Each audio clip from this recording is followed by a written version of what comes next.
কি তাবজা সেলিব্রিটিরা ফেসবুকে পোস্ট দিচ্ছে, মানুষের টানা রিক্সা আপনার ভালো লাগে?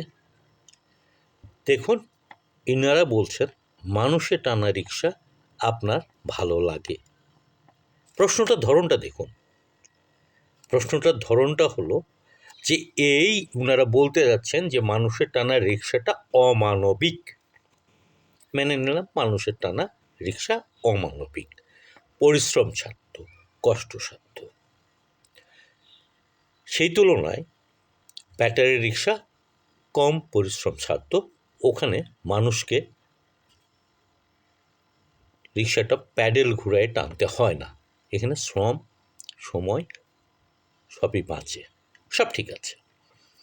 কিন্তু আপনার চলার পথে ঢাকা শহরের অলিগলিতে আপনি যে শব্দ পলিউশনে ত্যক্ত বিরক্ত হন, সেটা দেখবেন ম্যাক্সিমাম ক্ষেত্রে, অধিকাংশ ক্ষেত্রে দেখবেন সেটা হলো এই যে ব্যাটারি চালিত রিক্সা, এর হর্ন।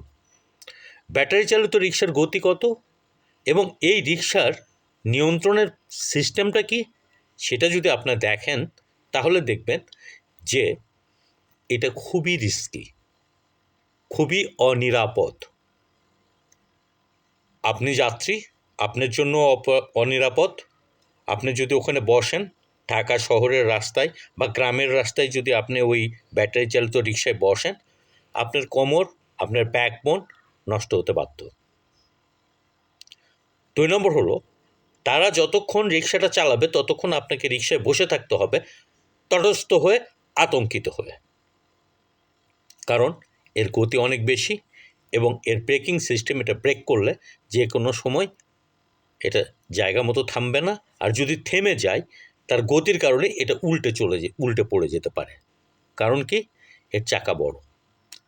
আপনারা লক্ষ্য করে দেখবেন যে বাহনগুলির গতি দ্রুত, জোরে, বেশি, সেই বাহনগুলির চাকা ক্রমান্বয়ে ছোট হয়ে আসে। বাট আমাদের যে থ্রি হুইলার, যেটা আমরা বাংলাদেশে শহরে, গ্রামে, প্রত্যন্ত অঞ্চলে দেখি, ব্যাটারি চালিত রিক্সা, তার রিক্সা কিন্তু সেই পায়ে চালিত মানে প্যাডেল রিক্সার চাকায়, জাস্ট প্যাডেল রিক্সাতে একটা ইঞ্জিন লাগাই দিল, ডায়নামা লাগাই দিল, ডায়নামার পেছনে শক্তি হিসাবে সিটের নিচে রেখে দিল ব্যাটারি, সেই ব্যাটারিটা চলছে। অবশ্যই প্যাডেল রিক্সা অমানবিক, কিন্তু আপনি যে সমাজে বাস করছেন, যে সমাজে আপনি চলছেন, সেই সমাজে মানবিকতাটা কিভাবে মাপা হচ্ছে, কিভাবে মাপছে, সেটাও আপনাদের হিসাব করবেন। এই তো আজ থেকে 10 বছর আগে গ্রামের গরুর পেছনে নাঙল, গরুর ঘাড়ে জোয়াল দিয়ে নাঙল লাগিয়ে, এই নাঙলের পেছনে একটা মানুষকে মাইলকে মাইল হাঁটতে হতো তার জমি চাষ করার জন্য। এখন হচ্ছে না, এখন ট্র্যাক্টর দিয়ে সেটা হাল করছে। কারণ কৃষিতে আধুনিকায়নটা করা গেছে এবং সেটা কিন্তু আমরা করিনি, এটা আমদানিকৃত আধুনিকায়ন, যে আধুনিকতা আমাদের কাজে লাগছে। আজকে যে সেলিব্রিটিরা বলছেন যে মানুষের টানা রিক্সা আপনার ভালো লাগে, সেই সেলিব্রিটিদের আমি বলতে চাই, আপনারা এই রিক্সাকে আধুনিকীকরণের জন্য কি করেছেন?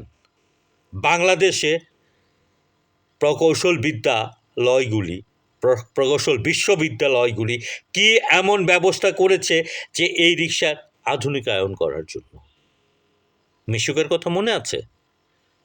50 হুন্ডার ইঞ্জিন কেটে আপনি মিশুক বানালেন, সেই মিশুকে কত মানুষ মরেছে আপনি জানেন? তাহলে আজকে যে আপনি আধুনিকতার দোহাই দিচ্ছেন, যে মানবতার কথা বলে আপনি প্যাডেল রিক্সাকে খারিজ করতে চাইছেন, সেই প্যাডেল রিক্সার যে নিরাপত্তা, সেই নিরাপত্তা কি আপনি বৈদ্যুতিক রিক্সায় দিতে পারছেন? নয়েজ পলিউশন বলেন আপনারা সেলিব্রিটিরা, শব্দ দূষণ যেটা করছেন, একটা রিক্সা চালক, একটা বাইক চালক যে পরিমাণ হর্নিং করে, যে পরিমাণ ভেপো বাজায়, তাতে কি কোনো সুস্থ মানুষ এই রিক্সা চালায় বা বাইক চালায় বলে আপনাদের মনে হয়? আধুনিকতার সাথে এডুকেশন একটা বড় সংযোগ তৈরি করে। আধুনিকতার সাথে শিক্ষার একটা বড় সংযোগ আছে। এই ব্যবস্থাগুলো নিশ্চিত না করে ধাপ করে হঠাৎ করে লাফ দিয়ে আপনি আধুনিক হবেন, মানবিক হবেন, এটা হলো বদমাইশি। এই বদমাইশিগুলি ছাড়েন। ধন্যবাদ আপনাদেরকে।